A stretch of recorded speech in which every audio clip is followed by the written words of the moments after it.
You are entering into the darkest pits, where only the most terrifying of creatures lurk through the night. On each day that bears the number 13, a new nightmare awakens. Join us as we dive deep into the darkest tales that are sure to leave you terrified. Welcome to Nightmare on the 13th.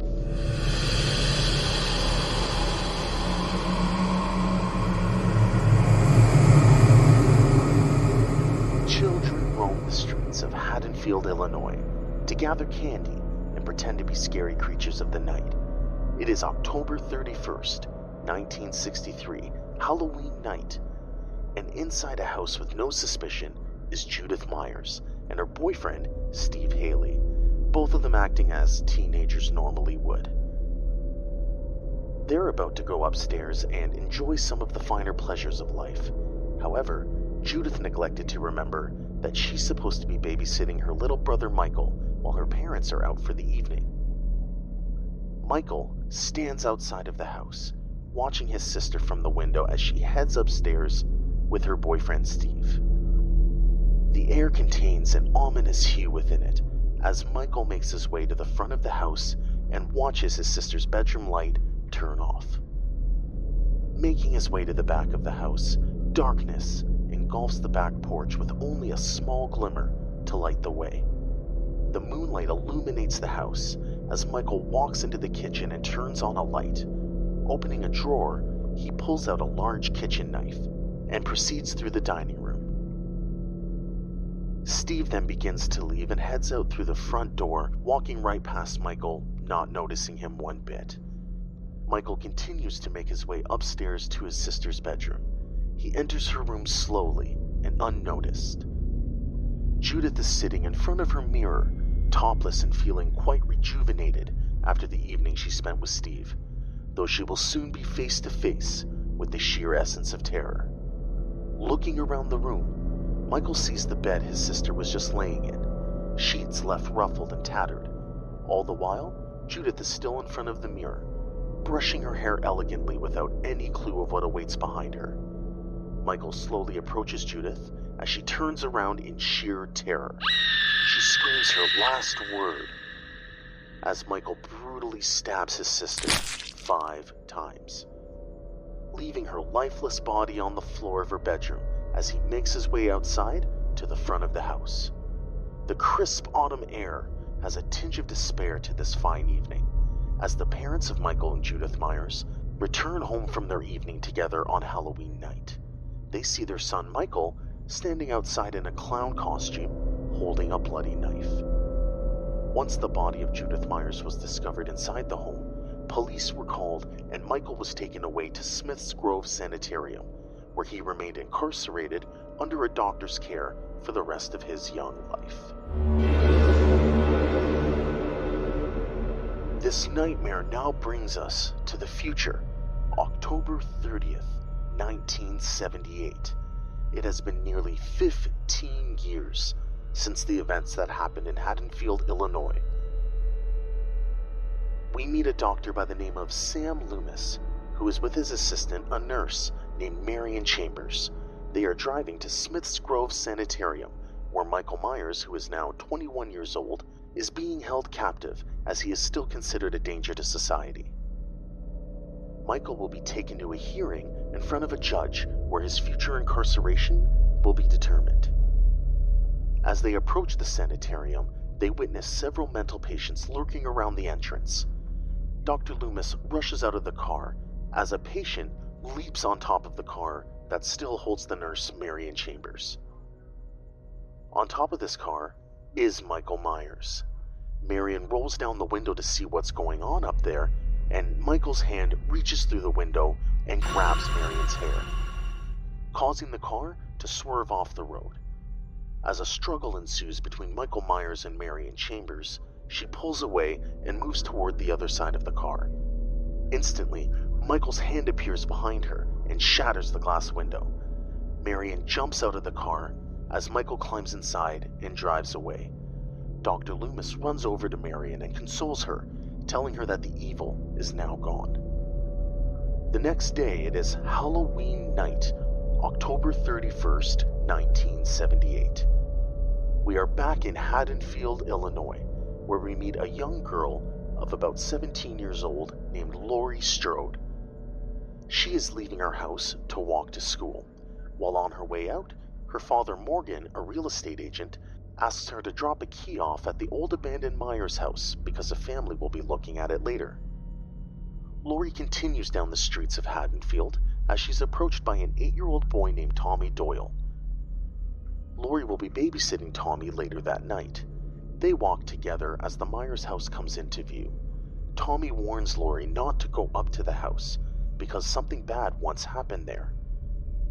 She drops the key under the mat and someone appears to be inside the home, looking through the front door directly at her. Laurie leaves and continues walking the streets with Tommy, who tells her that he received information that the house is haunted from his 6th grade friend, Lonnie. Tommy leaves soon after this, and Laurie continues to walk by herself, when suddenly, a shape from inside the Myers house appears right behind her, staring as she continues to walk the streets of Haddonfield, Illinois. Meanwhile, back in Smith's Grove, Dr. Loomis is debating with another doctor about whether or not Michael has returned to his hometown in Haddonfield. The other doctor doesn't believe that Michael has the ability to drive a vehicle, as he's never been taught. However, Dr. Loomis warns the staff that Michael did drive a vehicle and somehow received training on how to do this, so him being in Haddonfield, Illinois is a very, very real possibility. Later that day, Laurie sits in English class when she looks out her window and sees a car parked on the street outside. However, what she doesn't realize is this is the same car that was stolen from Dr. Loomis and Marion Chambers. Michael is standing beside it in a grayish-white mask, watching her. This frightens Laurie as she continues to look back at Michael, when suddenly the teacher calls on her to answer her question. When Laurie responds to the question and looks back through the window, Michael and the car have both disappeared. Meanwhile, back at Haddonfield Elementary School, we see Tommy Doyle again. He's leaving carrying a large pumpkin. Unfortunately, he's run into several bullies who taunt him about how the boogeyman is going to come and get him at night. Tommy doesn't know about the boogeyman, but is still frightened by the notion. He begins to run away from the bullies when he trips and falls and squashes the pumpkin. The bullies laugh and run away when Michael jumps out and grabs one of them.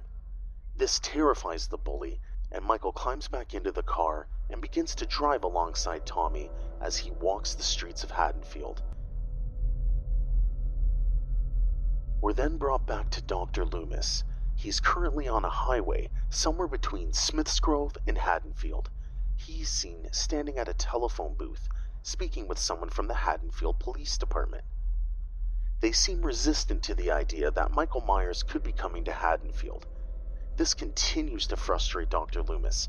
He hangs up the phone and goes to drive away. However, he notices that nearby there is a tow truck that's parked in a grassy area.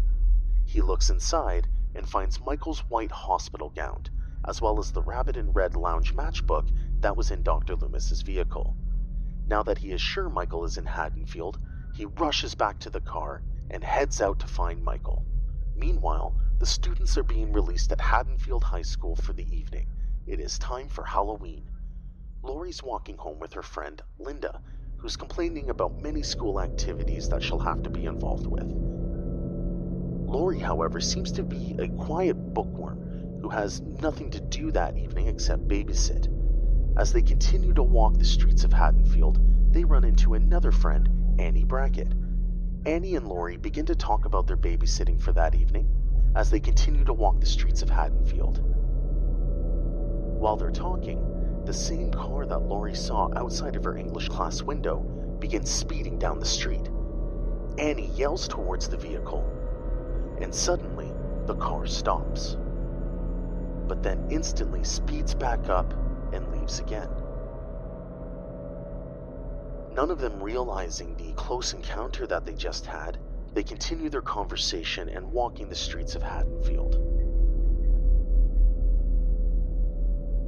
Linda goes her separate way as Lori and Annie continue on, when suddenly, Lori sees Michael hiding behind a bush ahead of them. Annie, however, doesn't see him, and she rushes towards the bush to confront him, but there's nobody there. This makes Annie think that Lori is seeing people behind bushes because, well, she's desperate for a date. Annie and Lori go their separate ways, and Lori gets to her house. She laughs it off, and as she gets into her bedroom, looks out the window and sees Michael standing in her neighbor's backyard, staring up at her from between two rows of clothes hanging on a line. 1 second he's there, and then the next second he's gone. Then suddenly, the phone rings, and Lori runs over to answer it. On the other end, all she hears is the sound of chewing, so she hangs up, terrified. The phone rings again, and it's Annie on the other end. She asks why Lori hung up on her. Annie says that she had her mouth full and couldn't speak, telling Lori that she will be picking her up for their babysitting tonight at 6:30 p.m. Lori hangs up and lays on her bed, trying to console herself from the events that just occurred. Meanwhile, Dr. Loomis arrives in Haddonfield, and his first stop is at the Haddonfield Cemetery, where he meets with the graveyard keeper, with an intent to visit Judith Meyer's grave. When they go to visit the gravesite, they discover that Judith's headstone is now missing. Dr. Loomis knows now that there's no doubt Michael is somewhere in Haddonfield. Dr. Loomis then finds Sheriff Brackett, who is outside investigating a hardware store break-in. He says that He tells Sheriff Brackett that Michael Myers is in Haddonfield, and that nobody is safe as long as he is roaming the streets. Sheriff Brackett is very dismissive. He doesn't believe Dr. Loomis at first. However, he humors the man, and they decide that they're going to investigate the abandoned Myers house. They begin discussing things like the school dance when Lori reveals to Annie that she has a crush on a boy named Ben Tramer. Soon after this, they both arrive at their respective babysitting destinations.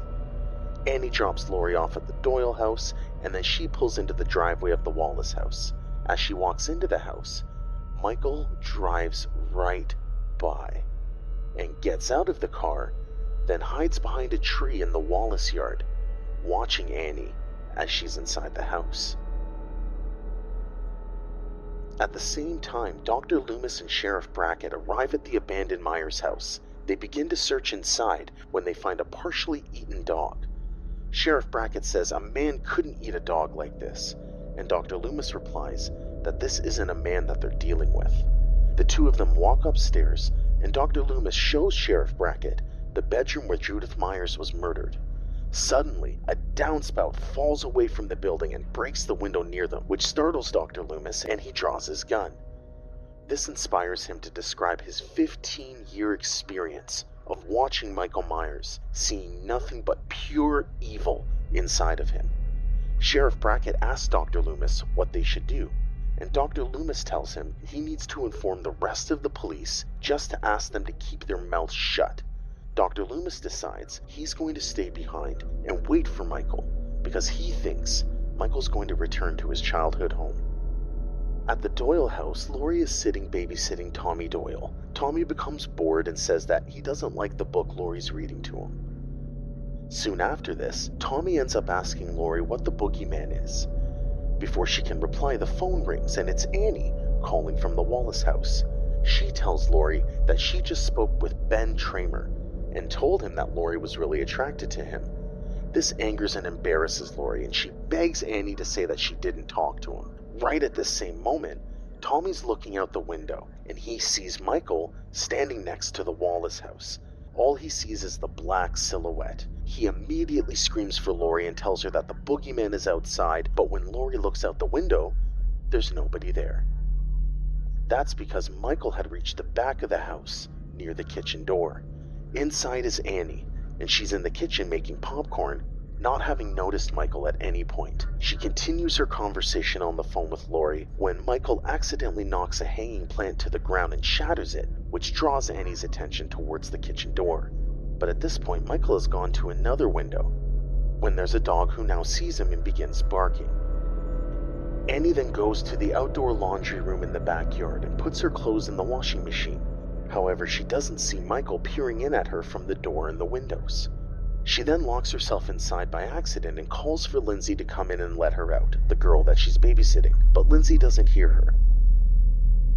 Lindsay eventually finds Annie stuck in the laundry room and releases her, and once they get back into the house, Annie's boyfriend calls and says that his parents left his house and he has an opportunity to see her. He asks her to come and pick him up. So Annie decides she's going to take Lindsay across the street to the Doyle house so that Lori can watch her while she goes out with her boyfriend. Lori's reluctant at first, but Annie promises that she'll talk to Ben Tramer for her in the morning and tell him that they were just fooling around and avoid such embarrassment for Lori at school. So Lori agrees, and Annie goes back to the Wallace house. She goes to enter her vehicle and finds that it's locked, so she runs around and looks for the keys, and when she gets back to her vehicle, she notices now that it is unlocked. So she sits down in the driver's seat and reaches up to wipe the fog from her windshield, when suddenly, Michael leaps out from the back seat and grabs her throat, mercilessly strangling her until she weakens, and then Michael swiftly withdraws a knife and slits her throat. Annie's eyes go wide as her face slides down the window, and her death becomes imminent. Dr. Loomis is still back at the Myers house. He's currently waiting behind a bush to see if he can spot Michael coming near the house. He witnesses 3 children coming along who dare each other to go inside. Dr. Loomis tries to protect them by speaking in a menacing tone and yells at them to go away. They scurry away from the house when Sheriff Brackett jumps out behind Loomis and startles him. Sheriff Brackett complains that Loomis hasn't given him any concrete evidence that Michael Myers is in Haddonfield. However, Loomis warns him once again of Michael's evil. As the babysitting night for Laurie Strode continues, her friends are being murdered by Michael in the Wallace house because they decided they were going to go inside and have a night of drinking and complete debauchery. Michael wasn't having that. Loomis, outside of the Myers house, suddenly sees the Smith's Grove sanitarium car. He runs down the street, sure that that's where Michael is. Back at the Doyle house, Lori is still not receiving word from Annie or anybody. She grabs her keys and begins to venture down the street. When she reaches the front door of the Wallace house, she finds it locked and rings the doorbell. There's no answer. Lori walks around the side of the house to the kitchen door. She goes inside and searches for any of her friends. She doesn't see them anywhere. However, once she heads upstairs, she ends up seeing Annie's lifeless body on the bed with Judith Myers' headstone right above her. Lori runs out of the bedroom and into the hallway, backing against the wall, and then outside of a darkened room, Michael's mask appears in the doorway right behind her. Lori walks forward, standing against the balcony, when Michael reaches out with his knife and stabs her in the shoulder. Lori screams louder than ever, falling over the balcony railing and crashing down onto the staircase below. Michael rushes over to the top of the stairs and begins walking towards her. Leaping up, Lori rushes towards the front door hurriedly, but the door won't budge. She then runs through the living room to the kitchen, locking the door behind her. She rushes to the kitchen door, which is the way she came in, but a rake has been shoved under the doorknob outside. She now realizes she is trapped in this house with Michael. Suddenly, Michael's hand breaks through the other door behind her as he turns the lock and enters the room. Lori smashes through the glass with her bare hand and knocks the rake over, shoving the door open and running outside the house. She begins screaming for help and runs onto the porch of houses all in the neighborhood, but nobody will help her. She tries to run back to the Doyle house, searching for the keys in her pocket, but they are nowhere to be found. Panicking, she begins to bang on the door, trying to get Tommy to wake up and open the door, when Michael appears behind the Wallace house, and Lori begins to yell even louder for Tommy. She grabs a potted plant and throws it at Tommy's bedroom window, which finally wakes him up. He slowly walks downstairs, unaware of the danger that presents Laurie Strode right now. When he finally reaches the door, it's just in time. Lori gets inside the house and locks the door, ordering Tommy to go upstairs.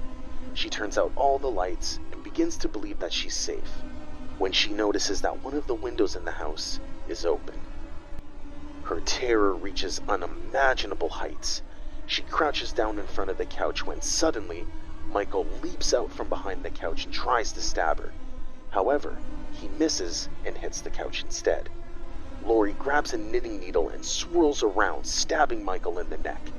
This staggers him backwards, and he hits the floor. Laurie, believing Michael's now dead, drops the knife that's on the couch onto the floor and goes upstairs to check on the kids. Outside, Dr. Loomis is still walking the sidewalk trying to find Michael. Sheriff Brackett pulls up and shows his support for Dr. Loomis and belief that Michael Myers is in Haddonfield.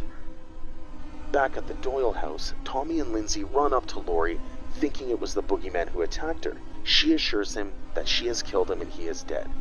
But Tommy says she couldn't have killed him because you can't kill the boogeyman. This is when Michael reappears and makes his way towards the three of them. Tommy and Lindsay run back into the bedroom while Laurie scurries into another room. Opening a set of doors leading to the balcony, she then hides in a closet, trying to fool Michael as to where she actually is. However, Michael finds her and begins to attack her in the closet. Laurie grabs a wire hanger and stabs Michael in the eye with it. He jumps back in pain and drops the knife in the closet. Laurie takes it and clutches it in her hands and stabs Michael in the chest. He then falls to the ground and Laurie slips out of the closet and drops the knife. She asks Tommy and Lindsay to come out and go down the street to go find help and call the police. They leave the house screaming, which attracts the attention of Dr. Loomis. He runs up and inside the Doyle house. Back inside, Laurie is slumping against the doorway of the room where she was hiding. She's tired and almost unconscious from blood loss. She doesn't notice, though, that Michael is slowly rising behind her. Laurie stands up to leave the room when Michael suddenly grabs her by the neck and begins to strangle her. The two of them begin to fight, and Laurie pulls his mask off, revealing the true face of Michael Myers. Dr. Loomis appears at this time and shoots Michael with his gun. Michael falls backwards into another room and falls off a balcony. Laurie looks at Dr. Loomis and asks him, was it the boogeyman? His reply is, as a matter of fact, it was. He then looks down below where Michael's body should be and realizes it is not. Michael is still not dead, and you can hear the sound of his breathing heavily behind his mask. Loomis instructs a neighbor to phone the news to the police, and he runs off in search of Michael again.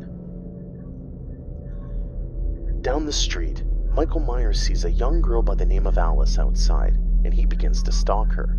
Inside, Alice is speaking on the phone with a friend, who informs her that someone was murdered in Haddonfield. Alice then switches on the radio and is shocked at the news when suddenly, her back door creaks open. This terrifies Alice as she ventures into the living room, where Michael Myers jumps out and thrusts a kitchen knife into her chest. Paramedics have arrived now at the Doyle house, and they take Laurie away on a stretcher. She appears to be in shock, and she begs them not to put her to sleep. There are two EMTs named Bud and Jimmy. Jimmy's a bit younger and takes an immediate interest in Laurie. He's concerned and obviously distressed that someone close to him in this age has been attacked in Haddonfield. They take her to Haddonfield Memorial Hospital, where she is tended to by Dr. Mixter and a nurse named Mrs. Alves. Meanwhile, Dr. Loomis and Sheriff Brackett are on the hunt for Michael Myers. They circle the neighborhood and happen upon a young man who's wearing a white mask similar to the one worn by Michael. They begin to pursue him, but in a freak accident, a patrol car crashes into the man and then pushes him into the side of a van. A violent explosion occurs, which completely incinerates the body. As the patrolmen begin to approach the incident, one of the deputies comes to Brackett and tells him the bad news that his daughter is among the dead that have been discovered in the wake of Myers' rampage. He drives off so he can identify the body, and he blames Dr. Loomis for allowing Michael to escape in the first place. He then leaves Deputy Hunt in charge alongside Dr. Loomis in finding Michael Myers. Dr. Loomis convinces Hunt that Michael Myers could possibly still be alive, since they are uncertain who was just killed by that patrol car. Back at the hospital, there's a young nurse named Karen, who works in the nursery. She arrives at the hospital after staying too late at a Halloween party. She's reprimanded by the head nurse, Mrs. Alves, even as they're both unaware that Michael Myers is currently lurking in the hospital, watching them. Earlier in the evening, there was a radio broadcast that was being played, which alerted Michael as to the whereabouts of Laurie Strode. It advised that she was being taken to the hospital following her wounds that night. Laurie is then alone with one of the EMTs, Jimmy. He tries to console her and get closer to her. He reveals that the crazy man who was pursuing her earlier was Michael Myers, a man who escaped from the mental hospital the night previous. This confuses Laurie, and she doesn't understand why she seems to have been a target of Michael Myers. The nurse, Mrs. Alves, arrives and interrupts and sends Jimmy away, then discovers that the phones are out of service. The security guard at the hospital, Mr. Garrett, explores the basement and rear side of the hospital to search for any trouble, and after he searches one of the closets, Michael suddenly leaps out and kills him by bashing him over the head with the back of a hammer. This goes unnoticed despite the presence of a nursing assistant named Janet. Loomis and Hunt investigate a break-in at the local elementary school, and they find that Michael Myers has been there. There is a child's drawing of a family which has a butcher knife sticking in the image of the sister, and the word Sam Hain has been scrawled in blood on the chalkboard. Loomis remarks on the Celtic origins of the word Sam Hain and is surprised when Marion Chambers approaches him, the nurse who had traveled with Dr. Loomis when Michael Myers first escaped. She's been sent to Haddonfield with a marshal to return Loomis on orders from the governor.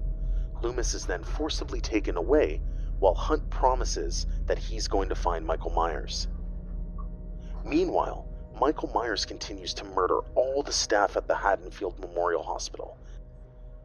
Bud is strangled to death, and Michael approaches Karen from behind and holds her under the scalding hot water, which peels the flesh away from her face. Laurie begins to have a reaction to medication that was given to her and goes into shock. When Janet goes to get Dr. Mixter, she finds him dead in his private office. A needle has been thrust into his eyeball.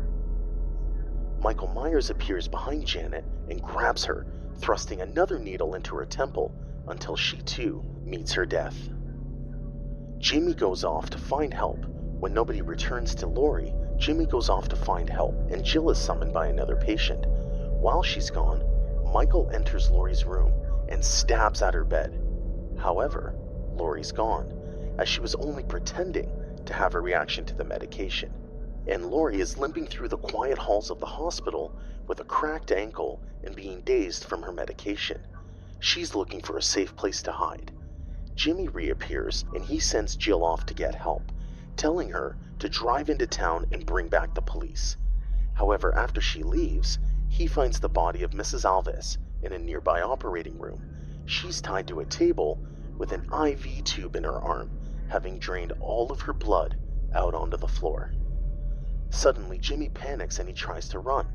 However, he slips in the blood and falls on his back, slamming his head on the floor, rendering him unconscious. Jill attempts to leave the hospital and go get help, but finds that all the cars in the parking lot have been disabled. Their tires have been slashed and their engines are tampered with. She runs back into the hospital when she sees Laurie in the hallway and she tries to reach her. However, Michael reappears and kills her with a scalpel in her back. Laurie witnesses this and is terrified. She runs through the halls with Michael in pursuit of her. She rushes down a stairwell and into the basement, where she corners herself in a boiler room and must climb through a small window near the ceiling to escape. As she does so, Michael starts slashing her ankles, though she escapes. Back in the marshal's car, where Dr. Loomis is being transported away from Haddonfield, Marion Chambers has a discussion with the doctor, where she reveals information that he previously did not know. Laurie Strode is actually the sister of Michael Myers. Born 2 years before Michael's original crime and adopted after the death of the parents 2 years later, Loomis immediately understands that Michael is after Laurie for a reason, and he commandeers the marshal's car, pulling a gun on him and forces him to make his way to the hospital. In the parking lot of the hospital, Lori sees a dark shape open the car door and get inside. It's Jimmy. Jimmy's still alive. He tries to start the car but can't. Lori tries to talk to him, but he falls over the wheel again and passes out. This sets off the horn on the car, and Lori begins to panic as her hiding place is now going to be revealed. She tries to leave the car and falls in the parking lot, still dazed from the medication. As she lays there in the parking lot, the marshal's car pulls up, and Dr. Loomis, Marion Chambers, and the marshal get out and go into the hospital. Lori's unable to cry out for help and let them know that they're there until it's too late and they're already inside, pulling the doors shut behind them. She ends up getting to her feet when Michael appears across the parking lot, walking slowly towards her. Lori runs to the doors and bangs on them, screaming, and ends up attracting the attention of the others. They let her inside, and Myers walks right through the closed glass doors. Loomis starts shooting him with his gun, and he falls over, seemingly dead. Loomis sends Marion out to the marshal's car to use the radio to summon more police, and then he turns to comfort Lori. Michael then rises up again and slits the marshal's throat with a scalpel, and begins chasing Loomis and Lori deeper into the hospital. The two of them end up cornering themselves in an operating room as Michael breaks down the door. Loomis gives Lori his gun, which only has 2 shots left in it. When Michael gets in, he stabs Dr. Loomis in the stomach. Lori then tries to stop Michael by calling his name, which causes him to pause for a minute and look at her. But he then soon advances towards her again, and she shoots him in the eyes. This blinds Michael, and he starts swinging his scalpel wildly. Dr. Loomis struggles to his feet and begins releasing oxygen into the room from the many tanks on the walls. Lori then follows suit until the doctor tells her to run. She bolts from the room, runs down the hall, as Loomis ignites his cigarette lighter, which causes a huge explosion in the hospital. As flames are engulfing every area of the hospital, Myers emerges from the flames and continues to walk towards Lori until the flames consume him and he falls. The sky turns to light for the next morning, and Lori's taken outside the hospital and placed into the back of an ambulance as reporters, authorities, and other onlookers watch. She stares blankly as the ambulance pulls away, seemingly in shock that she's still alive. As Michael's burning corpse continues to burn. Hey everyone, how's everyone doing? Thank you guys so much for tuning into this episode of Nightmare on the 13th. I really hope you guys enjoyed it. I was super proud of recording this, super proud of producing this, and I think it really came out great. So I hope you guys enjoyed it. We're definitely going to be doing this again next month on April 13th. And if you haven't already, check out the podcast where we go over horror movies, behind the scenes, the production, development, cast, everything. You can listen to the podcast everywhere you listen to podcasts, Spotify, Google, Amazon, whatever it is, you name it. Search Cabin of Horrors and you'll be there. Until next time, guys, see you in the shadows.